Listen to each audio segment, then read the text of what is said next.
EGPP. Ya ingresando a la parte dispositiva de la ley, nos referimos fundamentalmente al articulado, que es precisamente la unidad básica y está contenido en la parte dispositiva y está integrada precisamente por artículos. El articulado, como lo habíamos mencionado en una primera parte, es necesario, si es que el texto es extenso, poderlo dividir en libros, títulos, capítulos o secciones. En cuanto a los libros, títulos y capítulos, irán numerados en números romanos, las secciones en ordinales arábicos, y todos ellos llevarán una rúbrica o un título.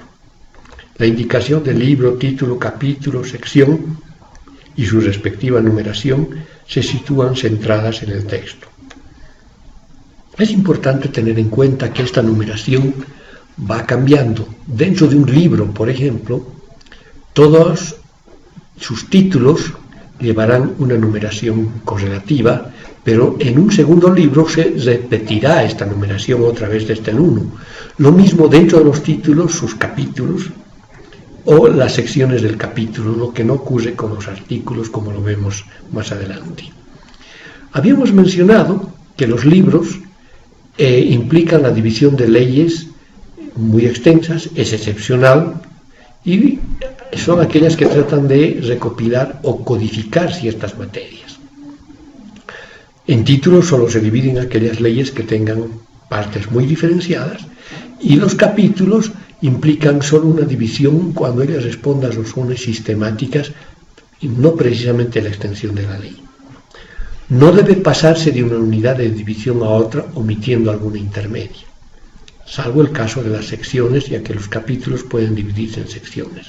Es decir, si tenemos libros que están divididos en títulos y estos en capítulos, pues en los demás casos tendrá que seguirse esta misma sistemática sin omitir, por ejemplo, en un segundo libro, sin omitir títulos y entrar directo a capítulos. Esto no es lo adecuado.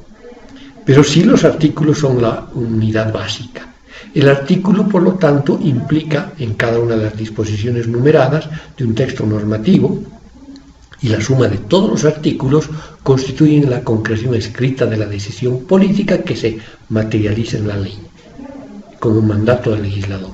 Los artículos siguen una numeración correlativa sin interrupciones, por lo tanto, si al terminar el capítulo hemos llegado al artículo 7º, el capítulo 2 irá desde el artículo 8º, a diferencia de lo que ha ocurrido en el caso de los títulos, capítulos o secciones o subsecciones que se numeran para cada área empezando de nuevo de 1. En el caso de los artículos no hay esa interrupción y más bien siguen una correlación y el artículo 8 hasta el 15, por decir algo, del capítulo 3º, continuará desde el 16 en el capítulo 4 y así sucesivamente, ¿verdad? Por lo tanto, cualquiera sea la técnica de denominación y numeración de los artículos, este debe ser común a todas las leyes. El encabezado de cada artículo debe llevar la palabra artículo y el número que corresponde. Puede contener un título que refleje su contenido, que decíamos que es el epígrafe o nombre jurídico, que permite una fácil identificación y va a ser muy útil si luego hay que hacer índice y más aún si se hace bases de datos o si se digitaliza la norma y que permite búsquedas electrónicas, por ejemplo, ¿no? Y una más rápida localización. La rúbrica o este epígrafe de cada artículo, siempre breve, clara, en lo posible una palabra, salvo ciertas situaciones que ameriten algo más, muy excepcionales, y debe expresar el contenido principal del artículo, de la norma contenida en el artículo. No entrañan contenido normativo, pero no pueden repetirse en los distintos artículos. O sea, el epígrafe de un artículo no puede ser repetido a lo largo de la ley. La inclusión, por lo tanto, de este epígrafe o título o nomen juris o nombre jurídico es una opción preferible. Pero la opción que se adopte, como decíamos, ha de mantenerse para todo el texto de la ley sin que haya que titular unos artículos sí y otros no, como lo habíamos mencionado anteriormente. Por lo tanto, la numeración de los artículos va a corresponder con el lugar que está ocupando el artículo en una secuencia legal. Se numera, por lo tanto, de forma consecutiva, sin alterar, sin interrumpir o recomenzar la numeración, como lo habíamos mencionado antes. Por lo tanto, es fundamental para identificar la norma y, en su caso, para la cita, referencia o remisión.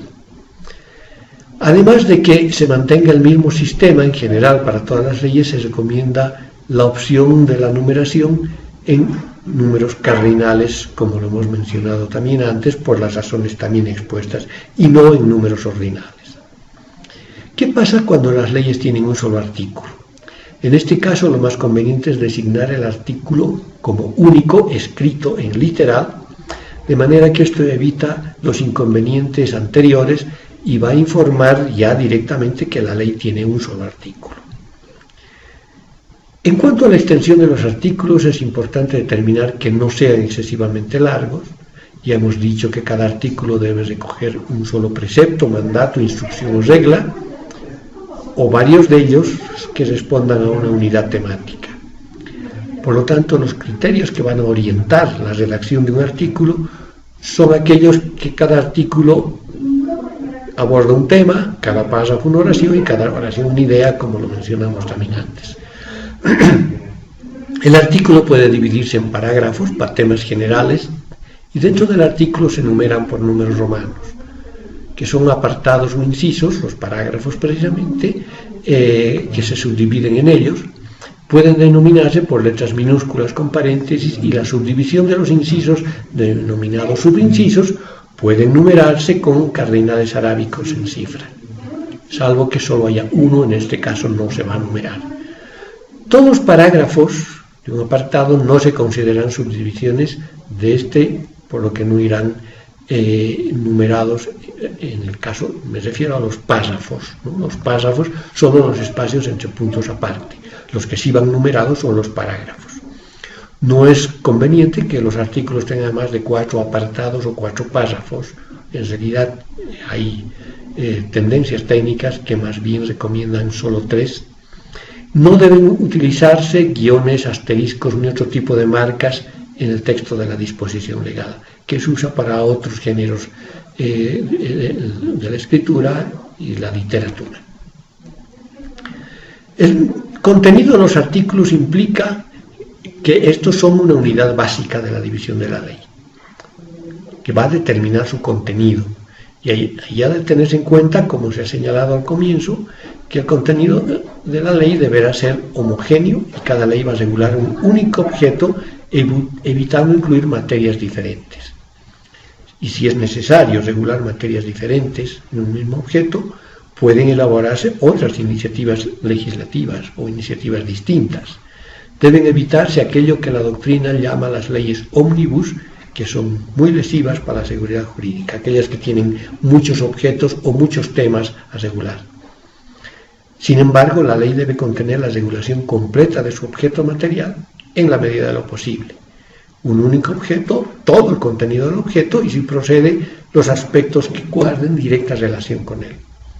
Los artículos no deben contener motivaciones o explicaciones, cuyo lugar adecuado para esto es la parte expositiva o la exposición de motivos, ¿no? Que la parte justificativa, descriptiva o explicativa. Por lo tanto, tampoco es aconsejable que los artículos contemplen deseos, intenciones o declaraciones. Y en esto hay una contradicción entre lo deseable y lo obligatorio. Los artículos no deben reproducir preceptos constitucionales ni de otras leyes. O sea, si la cita es literal, es ociosa y no aporta nada. Por lo tanto, basta con numerar la disposición y señalar su fecha y número de ley, pero no transcribirla en otro texto legal. Si se introducen matices o modificaciones, puede inducirse a error al intérprete. Cuando la ley deba incluir planos, tablas, series numéricas, cálculos u otro tipo de datos de difícil descripción, es importante que este cuadro con los datos técnicos se lo inserte en el articulado, siempre y cuando sea breve y se cite una sola vez.